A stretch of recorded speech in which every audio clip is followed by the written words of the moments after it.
Hello friends, नमस्कार, good afternoon. सभी लोगों को एक बार फिर से स्टडी 91 परिवार में मैं सतीश एसएससी जीडी 2022 के बैच के साथ आपका स्वागत करता हूं।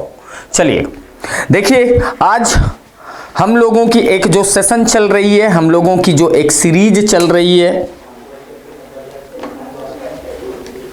हम लोगों की सीरीज जो चल रही है एसएससी जीडी 2022 के लिए, एसएससी जीडी 2022 के लिए previous year question paper, previous year के जो पेपर हुए हैं उनसे जीके जीएस के जो क्वेश्चंस बने हुए हैं उनसे संबंधित क्वेश्चंस की सीरीज चल रही है। शुरू करते हैं आज की श्रृंखला को।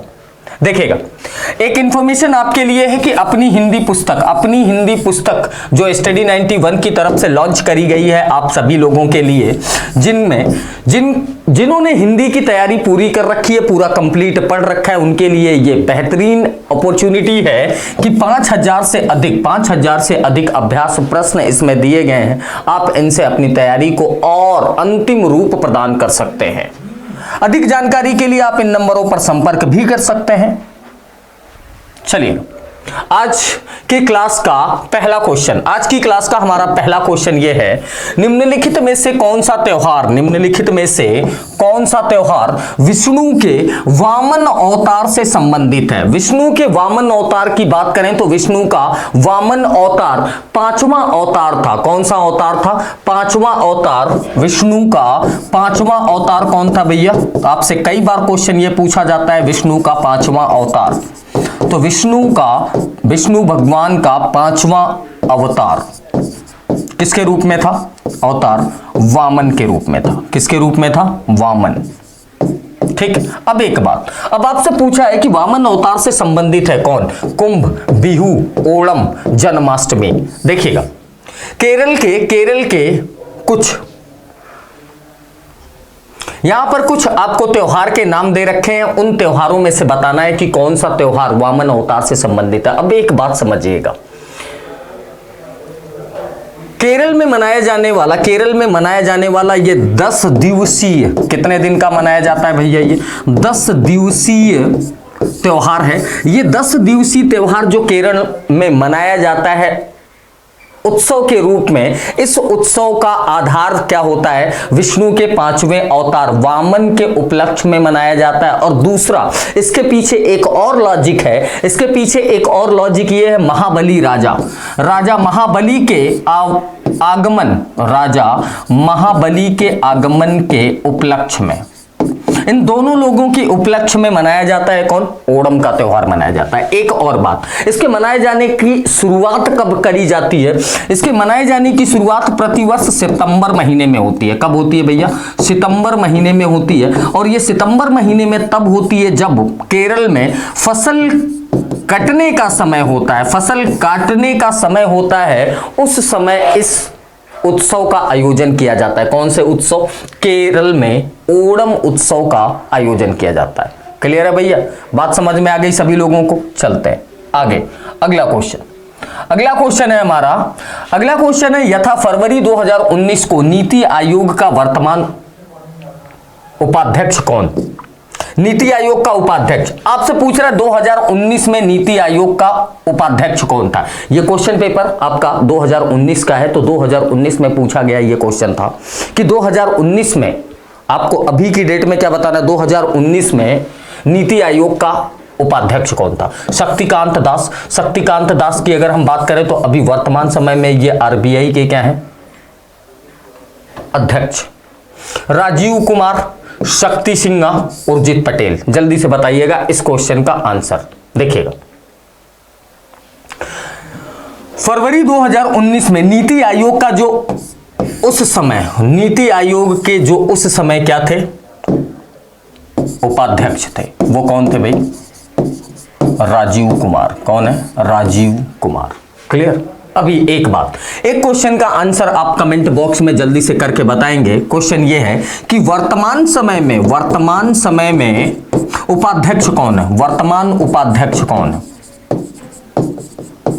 नीति आयोग एक थिंक टैंक के रूप में काम करती है। किसके रूप में काम करती है? थिंक टैंक के रूप में काम करती है। और किसके लिए काम करती है? ये थिंक टैंक के रूप में काम करती है। राज्य सरकार और केंद्र सरकार दोनों के लिए काम करती है। अब एक बात, ये जो नीति आयोग है, नीति आयोग की स्थापना कब करी गई थी? नीति आयोग की स्थापना हुई 1 जनवरी 2015 को। कब हुई? 1 जनवरी 2015। 1 जनवरी 2015 को ये ऑर्गेनाइजेशन अस्तित्व में आया और इसके अस्तित्व में आने का कारण था क्यों? योजना आयोग की समाप्ति। योजना आयोग को समाप्त करके 1 जनवरी 2015 को नीति आयोग लाया गया। और नीति आयोग और योजना आयोग में अंतर किस बात का था? वो भी एक थिंक टैंक था, ये भी एक थिंक टैंक। उस थिंक टैंक का काम क्या था? वह थिंक टैंक केवल केंद्र सरकार के बारे में सोचता था, केंद्र सरकार के थिंक टैंक के रूप में काम करता था। अब ये नीति आयोग केंद्र सरकार और राज्य सरकार दोनों के थिंक टैंक के रूप में काम करेगा। क्लियर है भैया? बात समझ में आई? नीति आयोग का अध्यक्ष कौन होता है? नीति आयोग का अध्यक्ष होता है कार्यकारी प्रधानमंत्री। कौन होता है? प्रधानमंत्री होता है। वर्तमान समय का जो प्रधानमंत्री होगा वही नीति आयोग का क्या होगा? अध्यक्ष होगा। क्लियर? चलिएगा आगे चलते हैं। अगला क्वेश्चन, आज का हमारा तीसरा क्वेश्चन ये है, भारतीय संविधान भारत को किस रूप में घोषित करता है? भारतीय संविधान भारत को किस रूप में घोषित करता है? राज्यों के महासंघ के रूप में, राज्यों के परिसंघ के रूप में, राज्यों का संघ के रूप में, राज्यों का संगठन के रूप में? देखिए, भारतीय संविधान दुनिया का सबसे लंबा चौड़ा संविधान है, दुनिया का सबसे बड़ा, विश्व का सबसे बड़ा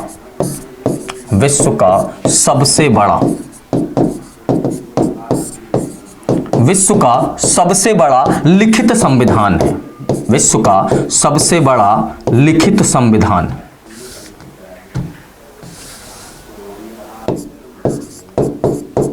क्या है भाई? सबसे बड़ा लिखित संविधान है, पहली बात। दूसरी बात, भारत के संविधान को उधार का संविधान भी कहा जाता है। क्या कहते हैं हम? उधार का संविधान भी कहा जाता है। उधार का संविधान कहने का मतलब यह है कि भारत के संविधान में अलग अलग देशों के संविधान से अलग अलग बातों को लिया गया है, इसीलिए इसे उधार का संविधान भी कहा जाता है। क्लियर? अब भारतीय संविधान का आर्टिकल 1 अनुच्छेद 1 आर्टिकल 1 क्या कहता है? आर्टिकल 1 ये कहता है, India that is Bharat shall be union of state, यानी कि भारत एक राज्यों का क्या होगा? संघ होगा। क्या होगा? राज्यों का एक संघ होगा। बात समझ में आ गई? तो भारतीय संविधान भारत को किस रूप में घोषित करता है? भारत राज्यों के संघ के रूप में घोषित करता है। किसके रूप में? राज्यों के संघ के रूप में घोषित करता है। क्लियर? चलिएगा आगे चलते हैं। अगला क्वेश्चन है हमारा, निम्नलिखित में से कौन अपवहन तंत्र जल निकास के पैटर्न का निर्धारक नहीं होता है? जल निकास का पैटर्न का मतलब यह है कि एक ऐसा सिस्टम जो किसी एक स्थान से जल को दूसरे स्थान पर लेके जाए, वहां के सरप्लस जल को दूसरे स्थान पर लेके जाए, उसको हम क्या कहते हैं? जल निकास पैटर्न। अब आपसे क्वेश्चन कह रहा है कि जल निकास पैटर्न निम्नलिखित में से किसके द्वारा निर्धारित नहीं हो सकता? क्षेत्र की जलवायु दशाओं के द्वारा, अपवहन तंत्र का स्रोत, भूमि के नीचे मौजूद चट्टानी संरचना और भूमि का ढाल। बताइएगा।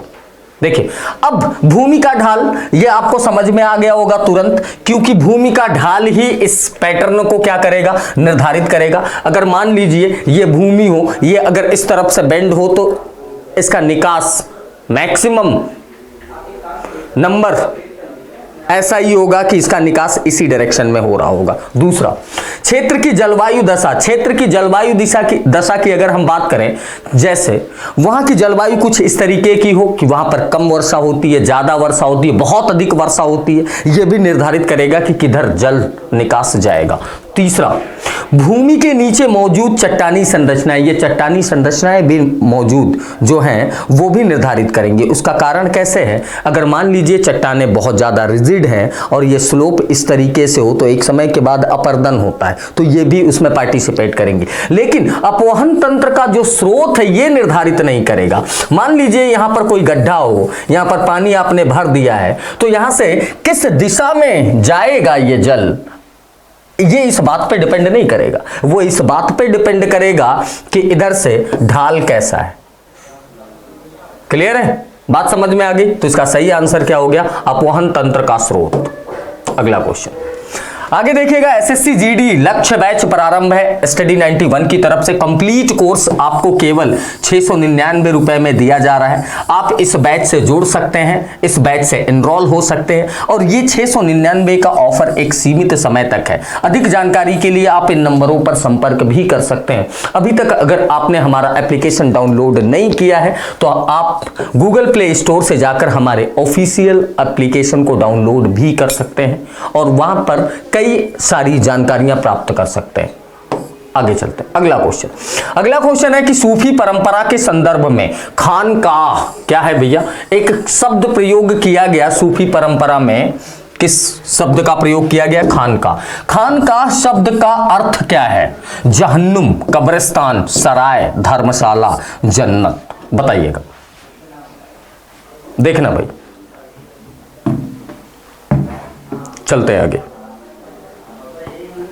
देखो, खानकाह शब्द का प्रयोग जो किया गया सूफी परंपरा में, सूफी परंपरा के संदर्भ के आधार पर खानकाह शब्द का प्रयोग किया गया था धर्मशाला के लिए। किसके लिए? धर्मशाला के लिए। और इसी धर्मशाला को सराय के नाम से भी जाना जाता है। किस नाम से जाना जाता है? सराय के नाम से भी जाना जाता है। चलो, बहुत बढ़िया, शाबाश। आगे चलते हैं। अगला क्वेश्चन,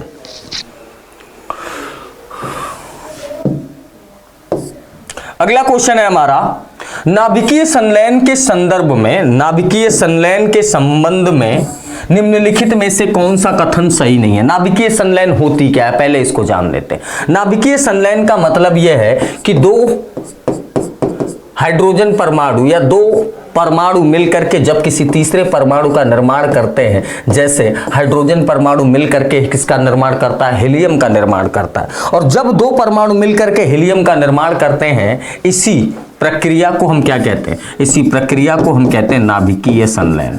क्या कहते हैं भैया? नाभिकीय संलयन। अब स्टेटमेंट पढ़ेंगे हम लोग।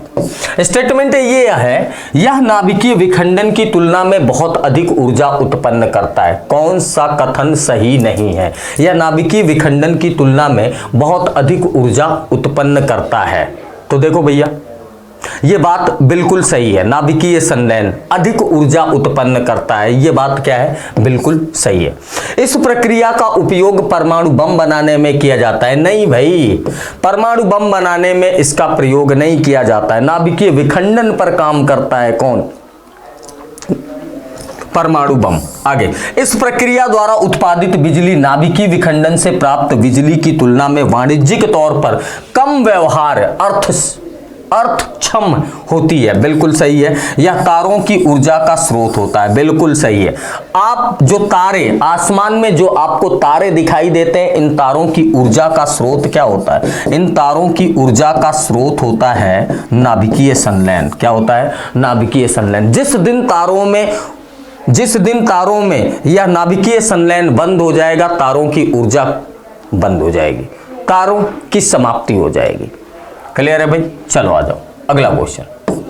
अगला क्वेश्चन क्या है हमारा? अगला क्वेश्चन है, निम्नलिखित में से कौन सी जोड़ी सही नहीं है? निम्नलिखित में से कौन सी जोड़ी सही नहीं है? मैग्नीशियम हाइड्रोक्साइड MgOH2, सल्फ्यूरिक अम्ल H2SO4 बिल्कुल सही है। अमोनियम हाइड्रोक्साइड NH4OH बिल्कुल सही है। नाइट्रिक एसिड HNO3 बिल्कुल सही है। अब एक बात समझना, मैग्नीशियम हाइड्रोक्साइड बोल रहा है, हाइड्रोक्साइड यानी कि हाइड्रोजन ऑक्साइड, हाइड्रोजन ऑक्साइड यानी कि ट्वाइस किसका होना चाहिए? MgOH का ट्वाइस। कहानी समझ में आई? तो हमारा मैच कौन नहीं कर रहा है? Option number 1। चलिएगा आगे चलते हैं। अगला क्वेश्चन देखना भैया, कह रहा है कि ना कि निम्न में से कौन सी धन अंतरण निधि हस्तांतरण प्रणाली, जो आप पैसा भेजते हैं ना इधर उधर, ट्रांसफर, मनी ट्रांसफर, उसी की बात हो रही।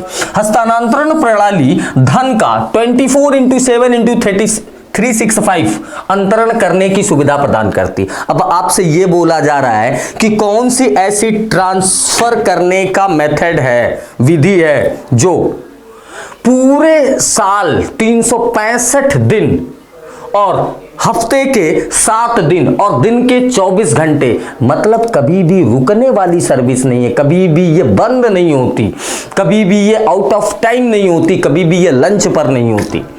कौन सी सिस्टम, कौन सी प्रणाली? IMPS, चेक, NFT, RTGS, बताइएगा जल्दी से। इसमें से सबसे तेज और पूरे साल हमेशा काम करने वाली जो सुविधा है ना, वो है IMPS। ठीक, अच्छा, चेक की एक लिमिटेड वैलिडिटी होती है, समय निर्धारित होता है। NFT जब आप करेंगे बैंक खुला रहेगा, RTGS जब आप करेंगे बैंक खुला रहेगा तब। तो ये हमेशा नहीं होती। जैसे आप लोग कभी कभार जाते हैं बैंक में, तो बैंक वाला ये कह देता, पैसा भेजने के लिए आपने लगा दिया, तो बैंक वाला क्या कह देता? बैंक वाला कहता है भैया ठीक है बैंक बंद। आप पूछते हैं कि भैया ये पैसा कब जाएगा, तो वो आपको बता रहा होता है ना कि बैंक बंद होने के बाद भेज दिया जाएगा।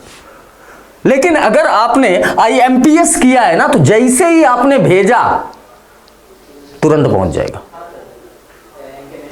फास्ट सर्विस है। चले आगे, अगला क्वेश्चन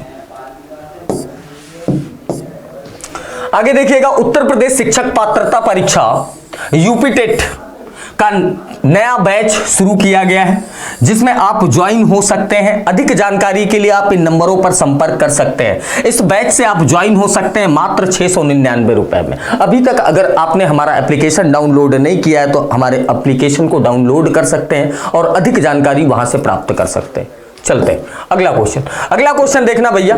अगला क्वेश्चन हमारा, निम्नलिखित में से कौन सा पारिस्थितिक तंत्र कृत्रिम नहीं है? पारिस्थितिकी तंत्र की अगर हम बात करें तो ये 2 रूपों में पाए जाते हैं। एक को हम कहते हैं प्राकृतिक, एक को हम कौन सा तंत्र कहते हैं? प्राकृतिक पारिस्थितिकी तंत्र, और दूसरे को हम कहते हैं कृत्रिम पारिस्थितिकी तंत्र। कौन सा? कृत्रिम पारिस्थितिकी तंत्र। एक ऐसा पारिस्थितिकी तंत्र, एक ऐसा पारितंत्र जो नेचुरली बनाया गया हो, उसमें मानव गतिविधि का कोई हस्तक्षेप ना हो, कोई रोल ना हो, उसको हम क्या कहते हैं? उसको हम प्राकृतिक कहते हैं। उसको हम क्या कहते हैं भैया? प्राकृतिक कहते हैं। और जो मानव गतिविधियों के द्वारा बनाया गया हो, उसे हम क्या कहते हैं? मानव गतिविधि के द्वारा बनाए जाने वाले पारिस्थितिकी तंत्र को हम किस नाम से जानते हैं? कृत्रिम पारिस्थितिकी तंत्र। तो अब देख लेना, इसमें बांध का जलाशय, जो बांध का आप जलाशय बनाते हैं, इसमें बहुत सारे जीव जंतु भी पाए जाते हैं, छोटे छोटे जलीय जीव, तो ये एक पारितंत्र कहलाएगा। इसको हम कहते हैं जलीय पारितंत्र। ये जलीय पारितंत्र तो है, लेकिन कैसा है? प्राकृतिक है कि कृत्रिम है? कृत्रिम है। ये कैसा है? कृत्रिम है। ठीक। दूसरा, धान का खेत कौन लगाएगा? धान का खेत तो आपने लगाया था ना, ये धान का खेत भी एक पारितंत्र कहलाता है। तो ये खेत कैसा होगा? ये कृत्रिम पारितंत्र होगा। जंगल, उद्यान को आपने लगाया होगा। उद्यान मानव गतिविधि के द्वारा लगाया जाएगा। मानव गतिविधियों के द्वारा कई प्रकार के पेड़ पौधे एक ही स्थान पर अगर लगा दिए जाएं, तो इसी को हम क्या कहते हैं? उद्यान के नाम से जानते हैं। इस उद्यान को कौन लगाएगा? उद्यान को मानव गतिविधि के द्वारा लगाया जाएगा। लेकिन दूसरा यह है जंगल मानव गतिविधि के हस्तक्षेप या इसके एनरोलमेंट के बिना ही जंगल का ग्रोथ होता है। तो जंगल कैसा होगा? जंगल प्राकृतिक पारिस्थितिकी तंत्र होगा। क्लियर है? चलिएगा आगे चलते हैं। अगला क्वेश्चन,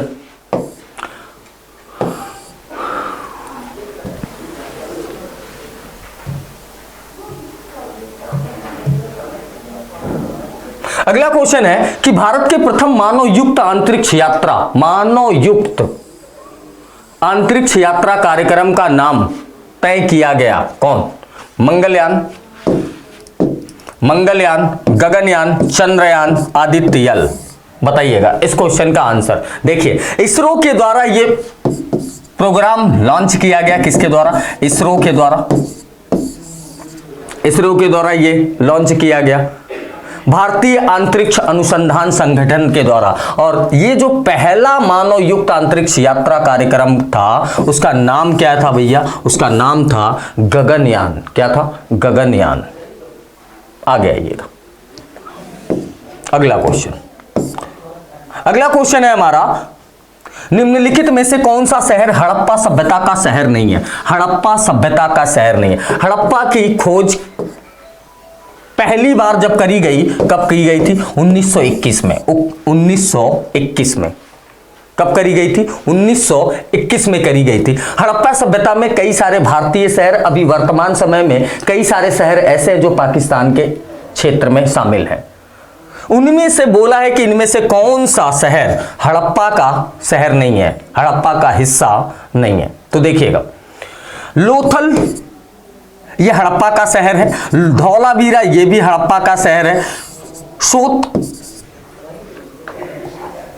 सोतकंगाडोर इसको बोलते हैं, ये भी हड़प्पा का शहर है। लेकिन मेहरगढ़ हड़प्पा शहर नहीं है, हड़प्पाई शहर में इसको शामिल नहीं किया जाता। क्लियर है भैया? हड़प्पा शहर की अगर हम बात, हड़प्पा सभ्यता की बात करें तो हड़प्पा सभ्यता से एक क्वेश्चन बनता है कि हड़प्पा सभ्यता किस नदी के तट पर बसा हुआ था? हड़प्पा सभ्यता किस नदी के तट पर विकसित हुई थी? जल्दी से बताइएगा इस क्वेश्चन का आंसर। देखिए, रावी नदी के तट पर विकसित हुई थी। किस नदी के तट पर? रावी नदी के तट पर विकसित हुई थी। भारत की यह सबसे प्राचीनतम सभ्यता है, दुनिया की सबसे प्राचीनतम सभ्यताओं में से एक है। इससे पुरानी सभ्यता की अगर हम बात करेंगे तो केवल एक ही सभ्यता आपको मिलती है, मेसोपोटामिया की सभ्यता। कौन सी सभ्यता? मेसोपोटामिया की सभ्यता मिलती है। कहां है वो? इराक में है, दजला और फरात नदी के दोआब क्षेत्र में।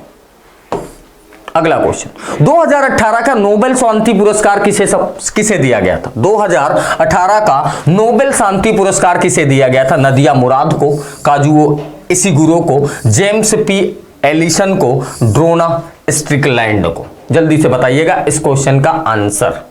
देखिएगा, 1901 से नोबेल पुरस्कार देना शुरू किया गया था। कब से देना शुरू किया गया था भैया? 1901 में। पहली बार नोबेल पुरस्कार कब दिया गया था? 1901 में। ये कई बार आपसे क्वेश्चन पूछा जाता है। देखना, 2018 में जो शांति का नोबेल पुरस्कार था वो किसे दिया गया था? नदिया मुराद को दिया गया था। किसे दिया गया? नदिया मुराद को। आगे चल, आगे देखिएगा, हिंदी व्याकरण की क्लास सभी कॉम्पिटिटिव एग्जाम के लिए नितिन सर के द्वारा शुरू की गई है। आप नया बैच है, इसमें एनरोल हो सकते हैं, जिस बैच में आपको 130 से ज्यादा वीडियो क्लास मिलेगी, 3000 से ज्यादा प्रैक्टिस पेपर मिलेंगे, प्रैक्टिस सेट मिलेंगे, और ऑफलाइन डाउनलोड मोड पर आप इसे लगाकर 2 या 2 से अधिक बार देख भी सकते हैं। तो अपनी हिंदी को और बेहतर बनाने के लिए, सुदृढ़ बनाने के लिए आप नितिन सर से एक बार अवश्य पढ़ें। इस क्वेश्चन का आंसर देखिएगा, वर्ष 2018 की समाप्ति पर कौन सा भारतीय खिलाड़ी MRF टायर्स ICC टेस्ट खिलाड़ी रैंकिंग में शीर्ष स्थान पर रहा? देखिए, 2018 अभी वर्तमान समय में भारतीय टीम के सबसे चर्चित प्लेयर्स की बात करें तो उनमें से एक है विराट कोहली। कौन है? विराट कोहली। ये पूर्व भारतीय क्रिकेट टीम के कैप्टन भी रहे, विराट कोहली।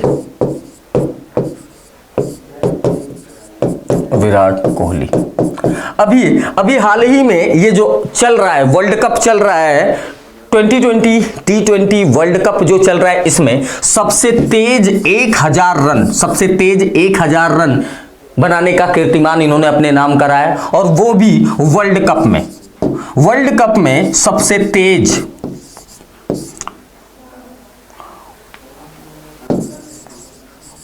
1000 रन बनाने का कीर्तिमान अपने नाम किया। और वर्तमान समय में विराट कोहली दुनिया के ऐसे प्लेयर हैं जिन्होंने विश्व क्रिकेट में विश्व कप जैसी प्रतियोगिता में सबसे ज्यादा रन बनाने का कीर्तिमान अभी हाल ही में 4-6 दिन पहले,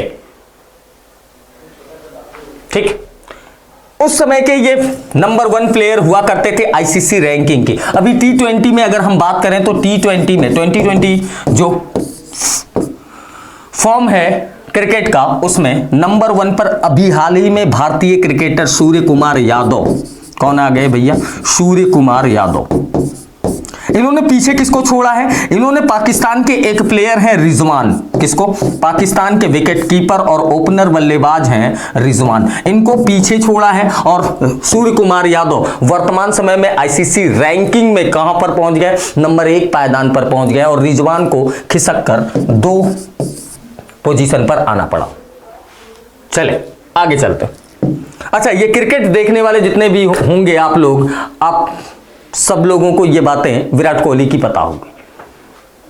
आगे आइएगा, अगला क्वेश्चन देखिएगा, निम्नलिखित में से कौन सा नीला लिटमस को लाल कर देता है? नीले लिटमस को लाल कर देता, नीला लिटमस लाल है। चलो इस क्वेश्चन को हटा देते हैं। अगला क्वेश्चन, उसमें कुछ मिस प्रिंट है। देखो लिटमस पेपर होता क्या है? लिटमस पेपर होता है बेसिकली, मैं उसके बारे में थोड़ा सा बता देता हूं। लिटमस पेपर होता क्या है? लिटमस पेपर होता है बेसिकली जो एसिड और बेस का इंडिकेटर होता है। क्या होता है? इंडिकेटर होता है, वो बताता है। ठीक, अब एक बात समझना, कोई लाल लिटमस पेपर हो, कोई लाल लिटमस पेपर हो, जैसे ही ये क्षार के संपर्क में आएगा, जैसे ही ये क्षार के संपर्क में आएगा, इसका रंग कैसा हो जाएगा? नीला हो जाएगा। अब अगर मान लीजिए कोई आपके पास लिक्विड है, तो आपको नहीं पता है कि ये कैसा है, ये क्षार है कि नहीं है, तो क्षार पहचानने का सबसे आसान तरीका है कि आप लाल लिटमस पेपर लीजिए, लाल लिटमस पेपर पर उस पदार्थ को गिरा दीजिए थोड़ा सा, और वो लिटमस पेपर कैसा हो जाएगा? नीला अगर हो गया तो वो क्या होगा? क्षार होगा। सिंपल सी भाषा में ये लिटमस पेपर क्या होते हैं? एक इंडिकेटर होते हैं। क्या होते हैं? सूचक होते हैं। आगे आइए, भीमबेटका नामक विश्व धरोहर किस लिए प्रसिद्ध है? भीमबेटका, बताइएगा, भीमबेटका नामक विश्व धरोहर किस लिए प्रसिद्ध है? अशोक स्तंभ के लिए, प्रागैतिहासिक शिलालेखों के लिए, पुरापाषाणिक शिलालेखों के लिए, चट्टानों से बने मंदिरों के लिए, बौद्ध स्तूपों के लिए। किसके लिए? बौद्ध स्तूपों के लिए। देखिए भीमबेटका है कहां भैया? भीमबेटका है मध्य प्रदेश में। भीमबेटका विश्व धरोहर का है मध्य प्रदेश में। यह आदि मानव के द्वारा बनाई गई शैल चित्रों की एक श्रृंखला है। आदि मानव के द्वारा बनाई गई, किसके द्वारा बनाई गई है? आदि मानव के द्वारा, आदि मानव के द्वारा बनाई गई शैल चित्रों का समूह है। किसका है? शैल चित्रों का समूह।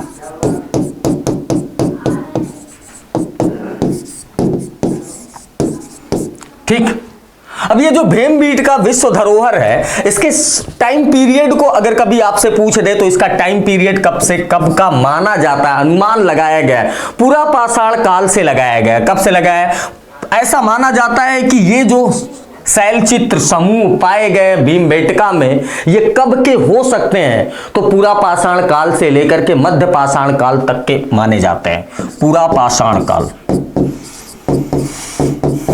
पुरापाषाण काल से लेकर मध्य पाषाण काल।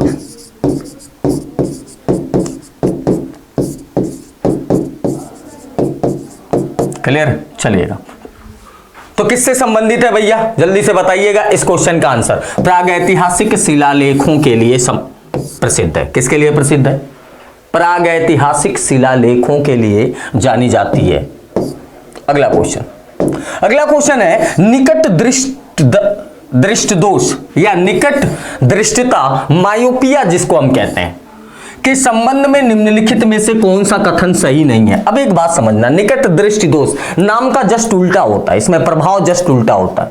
निकट दृष्टि दोष में होगा क्या? निकट की वस्तुएं नहीं दिखाई देती। निकट दृष्टि दोष में दूर की वस्तुएं नहीं दिखाई देंगी, निकट की दिखाई देंगी, निकट की दिखाई देंगी, लेकिन दूर की वस्तुएं नहीं दिखाई देंगी, दूर की नहीं दिखाई देंगे। इसको हम कहते हैं निकट दृष्टि दोष। और दूर दृष्टि दोष में क्या होता है? दूर की वस्तुएं दिखाई देती हैं, नजदीक की वस्तुएं नहीं दिखाई देती हैं, उसको हम कहते हैं दूर दृष्टि दोष। अब इसके बारे में कौन सही है? इस दोष को अवतल लेंस की मदद से ठीक किया जा सकता है, बिल्कुल सही है। इसे अच्छा, कोई भी अगर मायोपिया से पीड़ित है, निकट दृष्टि दोष से पीड़ित है, तो इसको अवतल लेंस से सही किया जा सकता है। अवतल लेंस से इस समस्या से बचा जा सकता है। क्लियर? बात समझ में आई? चलिएगा आगे। ये स्टेटमेंट सही है। इसे निकट दृष्टि दोष भी कहा जाता है। अभी मैं बार बार यही बोल रहा हूं, इसे हम क्या कहते हैं? निकट दृष्टता को हम निकट दृष्टि दोष भी कहते हैं।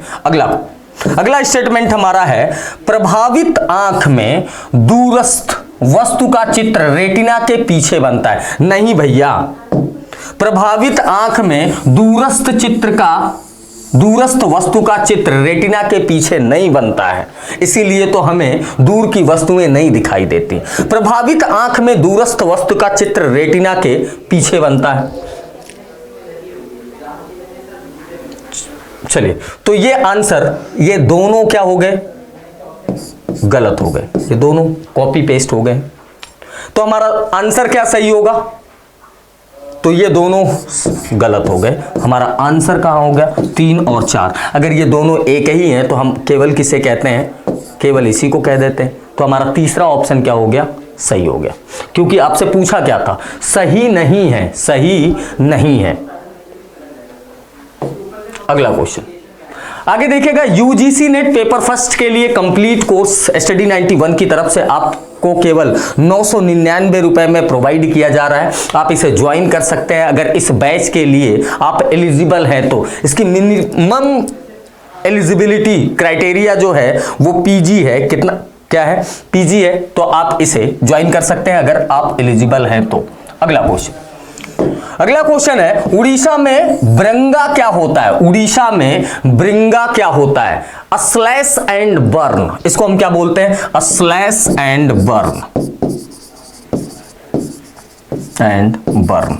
अब देखो होता क्या है, हीरे की खदानों के लिए प्रसिद्ध गांव है, बिल्कुल गलत है। जनजातियों द्वारा उपयोग किया जाने वाले पत्थर का हथियार है, बिल्कुल गलत है। जनजातियों द्वारा उपयोग किया जाने वाला खाद्य तेल है, बिल्कुल गलत है। झूम कृषि का स्थानीय नाम है। अब एक बात, झूम कृषि आपने सुना होगा, स्थानांतरित कृषि इसको कहते हैं, झूमिंग कृषि या इसको स्थानांतरित कृषि। एक समय पर किसी एक जगह पर आपने उत्पादन किया, फिर उसको छोड़ दिया, फिर दूसरे जगह पर गए, फिर उसको छोड़ दिया, फिर तीसरी जगह पर गए। तो ये इस प्रकार की जो कृषि होती है ना, उसे ही हम उड़ीसा में कृषि नाम से जानते हैं, ब्रंगा के नाम से जानते हैं। और एक बात, स्लैश एंड बर्न, इसका मतलब ये हुआ ना कि भैया किसी एक स्थान को पहले जलाओ, यहाँ के पेड़ पौधों को नष्ट करो, खत्म करो। जब आपने यहां जला करके पेड़ पौधों को खत्म कर दिया तो यहां क्या करेंगे, कृषि करेंगे।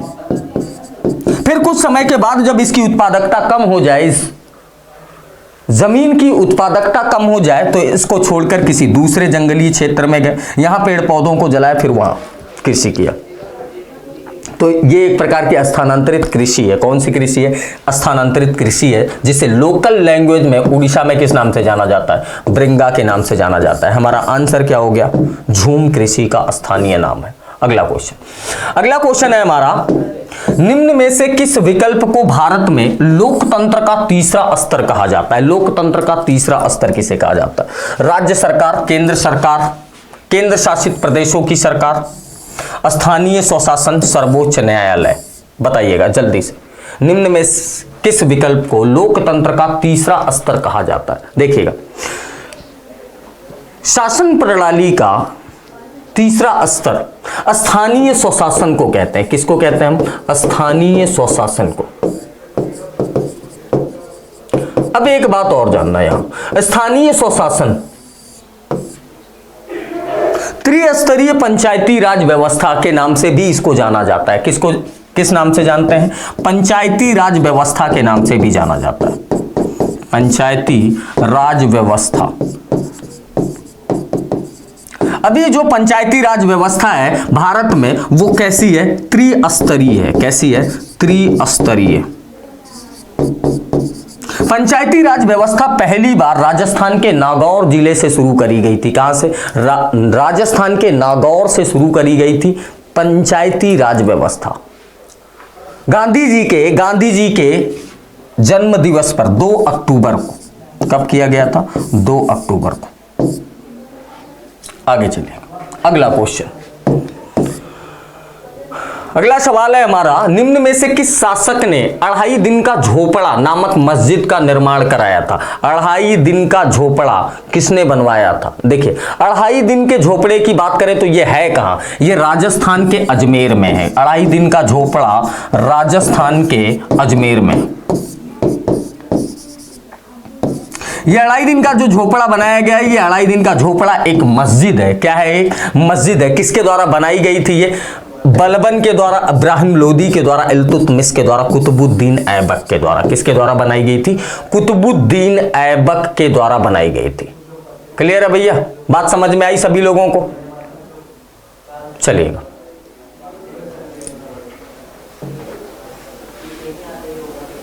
अगला क्वेश्चन। अच्छा, एक क्वेश्चन का आंसर आप कर दीजिएगा। तो गुलाम वंश का संस्थापक, यहां से एक क्वेश्चन और आप कर लीजिए। गुलाम वंश का संस्थापक किसे कहते हैं? गुलाम वंश का संस्थापक कहते हैं, किसे कहते हैं? दूसरा क्वेश्चन है, गुलामों का गुलाम किसे कहते हैं? गुलामों का गुलाम, गुलामों का गुलाम। पहला क्वेश्चन है गुलाम वंश का संस्थापक, और दूसरा क्वेश्चन यह है कि गुलामों का गुलाम किसे कहते हैं। इन दोनों क्वेश्चंस के आंसर कमेंट बॉक्स में आप भेजेंगे, मैं सभी आंसर पे रिप्लाई करूंगा। चलिएगा, आगे चलते हैं। फिर अगला क्वेश्चन है हमारा, देखिए वीडियो री एग्जाम के लिए टॉप मोस्ट 15 मॉक टेस्ट चलाई जा रही है स्टडी 91 की तरफ से, जिसमें आपको मिलेगा सभी टेस्ट पेपर के वीडियो सॉल्यूशन। आप इस बैच से इनरोल हो सकते हैं। अधिक जानकारी के लिए आप इन नंबरों पर संपर्क भी कर सकते हैं।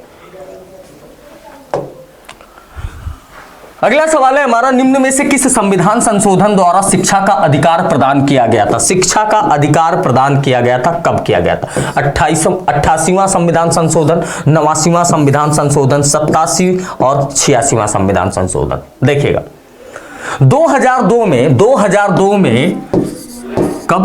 2002 में 6 से लेकर के 14 वर्ष तक, कितने? 6 वर्ष से लेकर के 14 वर्ष तक के बच्चों के लिए अनिवार्य शिक्षा लाई गई। अनिवार्य शिक्षा लाई गई, ये इनका मौलिक अधिकार होगा। ये इनका क्या होगा? मौलिक अधिकार होगा। 6 वर्ष से लेकर 14 वर्ष तक के बच्चों को शिक्षा देना उनका मौलिक अधिकार होगा, और इस अधिकार की पूर्ति में राज्य भी सहयोग करेगा, क्योंकि राज्य के नीति निर्देशक तत्वों में यह बोला गया है कि शिक्षा 6 से 14 वर्ष तक के बच्चों को, 6 से 14 वर्ष तक के बच्चों को अनिवार्य शिक्षा प्रदान करने में राज्य क्या करेगा? सहयोग करेगा। क्लियर है भैया? तो 2002 में एक संविधान संशोधन हुआ, 86वां संविधान संशोधन। कौन सा? 86वां संविधान संशोधन। तब से 6 वर्ष से लेकर के 14 वर्ष तक के बच्चों को जो शिक्षा का अधिकार मिला वो मौलिक अधिकार के रूप में मिला। इससे पहले इसको राज्य के नीति निर्देशक तत्वों में रखा गया था, केवल कि राज्य की ये रिस्पॉन्सिबिलिटी बनेगी कि प्रत्येक को जो बच्चा 6 से 14 वर्ष तक है फ्री एजुकेशन उसको दी जाएगी। 2002 में इसे मौलिक अधिकार दे दिया गया। अगला क्वेश्चन, आंसर क्या हो गया हमारा? 86वां संविधान संशोधन। अगला क्वेश्चन देखना भैया, निम्नलिखित में से कौन सा संस्थान भारत में ऋण के औपचारिक स्रोतों के नियमन के लिए उत्तरदायी है? आपसे क्वेश्चन ये कह रहा है ना, आपसे क्वेश्चन ये कह रहा है कि भारत में जो लोन देने की सुविधा है, जो ऋण दिया जाता है, उसके लिए नियम कानून कौन बनाएगा? उसको रेगुलेट करने का काम किसका होगा? बताना। उसको रेगुलेट करने का काम भारत के सर्वोच्च बैंक, जिसे हम आरबीआई, केंद्रीय बैंक इसे कहते हैं, आरबीआई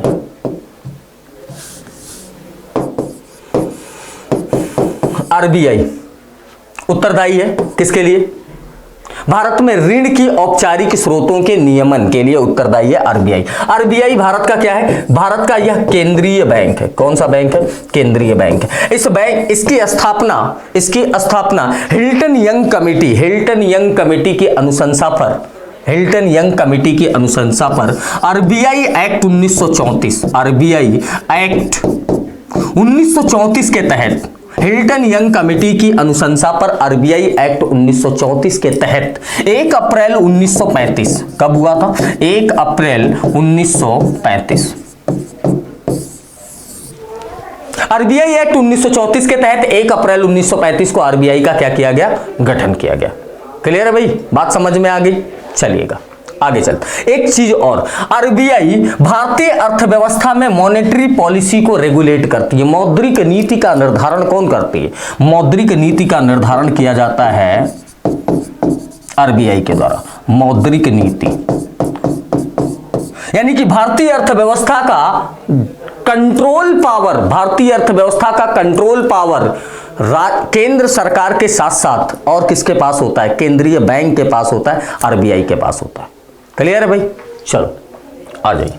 तो इसका सही आंसर क्या हो गया? आरबीआई। यहां पर एक बैंक दे रखा है नाबार्ड। एक्चुअल में ये नाबार्ड बैंक, इसके नाम के आगे बैंक लगा होता है, लेकिन यह बैंक नहीं है। ये क्वेश्चन कई बार पूछा गया है कि निम्नलिखित में से कौन सा बैंक नहीं है। एक ऑप्शन में होता है नाबार्ड बैंक, तो नाबार्ड बैंक नहीं है, यह एक वित्तीय संस्थान है। क्या है ये? वित्तीय संस्थान है।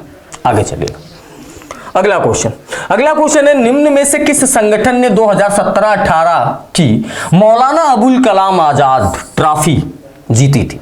देखिए, मौलाना अबुल कलाम आजाद ट्रॉफी, जिसे माका ट्रॉफी के नाम से जाना जाता है। किस नाम से? माका ट्रॉफी के नाम से जाना जाता है। यह एक प्रतियोगिता है, क्रिकेट प्रतियोगिता है। यह ट्रॉफी अंतर खेल विश्वविद्यालय ट्रॉफी है। कौन सी?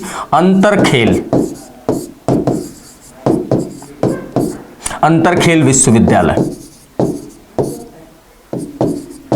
यानी कि यूनिवर्सिटीज के बीच में यह खेल का आयोजन किया जाता है। विश्वविद्यालय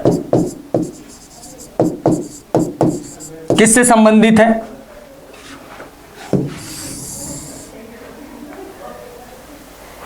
ट्रॉफी किसको मिली थी? 2017-18 की ट्रॉफी कौन जीता था? देखिएगा, 2017-18 की ट्रॉफी जो माका ट्रॉफी है वो जीता था गुरु नानक देव यूनिवर्सिटी ने। किसने जीता था? गुरु नानक देव यूनिवर्सिटी ने जीता था। क्लियर है भैया? अब एक बात, पहला जो इसका गेम हुआ था, पहला जो इसका इनॉग्रेशन हुआ था वो हुआ था 1956 में, 1956 में। पहली गेम का, पहले आयोजन का विजेता कौन थी? कौन सी टीम थी? ये पहले गेम की विजेता टीम थी मुंबई। कौन थी? मुंबई। क्लियर है भाई? अब देखना दूसरा, 2021 में इस खेल का जब आयोजन किया गया तो कौन सी टीम विजेता रही? इस बार पंजाब की टीम क्या रही? विजेता रही। किसकी? पंजाब विश्वविद्यालय की टीम क्या रही? विजेता रही। चलिएगा आगे चलते हैं।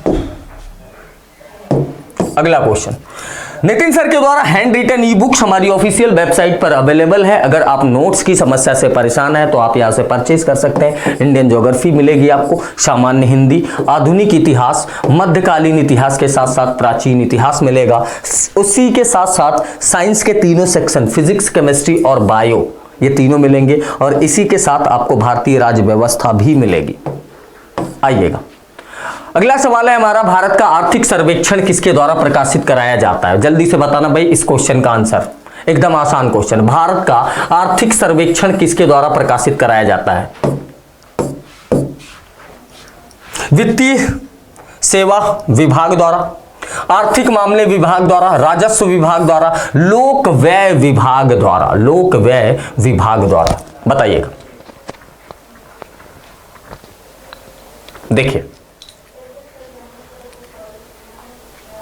आर्थिक मामले विभाग द्वारा, किसके द्वारा? आर्थिक मामले विभाग द्वारा। भारत का एक विभाग है आर्थिक मामला विभाग, उसके द्वारा इसको प्रकाशित किया जाता है आर्थिक सर्वेक्षण। एक बात और इसके बारे में इंपॉर्टेंट है, 1964 तक, कब तक भैया? 1964 तक जो बजट, केंद्रीय बजट पेश किया जाता था भारत सरकार की तरफ से, उसी केंद्रीय बजट के साथ साथ इसको भी पेश किया जाता था। लेकिन 1964 के बाद इसको केंद्रीय बजट से कुछ दिन पहले ही पेश किया जाता है। केंद्रीय बजट से कुछ दिन पहले ही पेश किया जाता था। 2064 तक इसको केंद्रीय बजट के साथ पेश किया जाता था। क्लियर है? चलें आगे चलते हैं। अगला क्वेश्चन है, अगला क्वेश्चन देखना भैया, भारत में ब्रिटिश शासन के दौरान गोमास्ता किसे कहा जाता था? गोमास्ता किसे कहा जाता था? देखो, जुलाहों का निरीक्षण करने, सामग्री एकत्रित करने और कपड़ों की गुणवत्ता को परखने वाला भाड़े के नौकर को, घुड़सवार सेना का प्रभारी नियुक्त किए गए भारतीय सैनिक को, राजस्व विभाग में ग्रामीण स्तर के अधिकारी को, खुफिया विभाग के भारतीय अधिकारी को। बताइएगा जल्दी से इस क्वेश्चन का आंसर। देखिए ये बेसिकली बनाए क्यों गए थे? ये बेसिकली बनाए इसलिए गए थे बुनकरों की देखरेख करने के लिए, बुनकरों की निगरानी करने के लिए। किसके लिए? बुनकरों की निगरानी करने के लिए। बुनकरों की निगरानी के लिए एक टीम गठित की गई थी जिसे क्या बोला गया? ईस्ट इंडिया कंपनी के द्वारा। ईस्ट इंडिया कंपनी के द्वारा, ईस्ट इंडिया कंपनी के द्वारा जो बुनकर हुआ करते थे, उन बुनकरों पर देख रेख के लिए कि वो काम सही से कर रहे हैं कि नहीं कर रहे हैं, कोई झोल झपाट तो नहीं हो रहा है, इसकी वजह से एक ऑर्गेनाइज्ड व्यवस्था में अपॉइंट किया गया था। उनको किस नाम से जाना जाता था? उनको गोमास्ता या गोमास्ता के नाम से जाना जाता था। तो जुलाहों के निरीक्षण करने, सामग्री एकत्रित करने और कपड़ों की गुणवत्ता को परखने वाला भाड़े का जो नौकर होता था, उसी को क्या कहते थे? गोमास्ता के नाम से जाना जाता था। क्लियर? चलिएगा अगला क्वेश्चन। अगला क्वेश्चन है, निम्नलिखित में से कौन सी नदी प्रसिद्ध धुआंधार जलप्रपात बनाती है? धुआंधार जलप्रपात कौन सी नदी बनाती है बताइएगा? नर्मदा नदी, काली सिंध, चंबल नदी, ताप्ती नदी। कौन सी नदी? ताप्ती नदी। देखिए धुआंधार जलप्रपात की बात करें तो ये कहां है? मध्य प्रदेश में। मध्य प्रदेश में जबलपुर में। मध्य प्रदेश में कहां है? जबलपुर में। जबलपुर में भेड़ा घाट के पास। कहां? भेड़ा घाट। जबलपुर में भेड़ा घाट के पास नर्मदा नदी पर धुआंधार जलप्रपात का निर्माण होता है। चलिए आगे चलते हैं। इसका सही आंसर क्या हो गया? नर्मदा नदी। देखिए अपनी हिंदी पुस्तक जो 299 रुपए में सिर्फ आपको प्रोवाइड की जा रही है, आप घर बैठे बैठे इसको ऑर्डर कर सकते हैं फ्री होम डिलीवरी के साथ। इसमें आपको मिलेंगे 500 से ज्यादा अभ्यास प्रश्न। आज के लिए बस इतना ही। कल फिर मिलेंगे इसी समय पर लाइव सेशन के साथ एक नए previous year GK GS question set के साथ। आज के लिए बस इतना ही। Thank you very much. जितने लोग अभी भी लाइव हैं, क्लास को, सेशन को एक बार शेयर करके और एक बार लाइक करके जरूर जाइएगा। Thank you very much.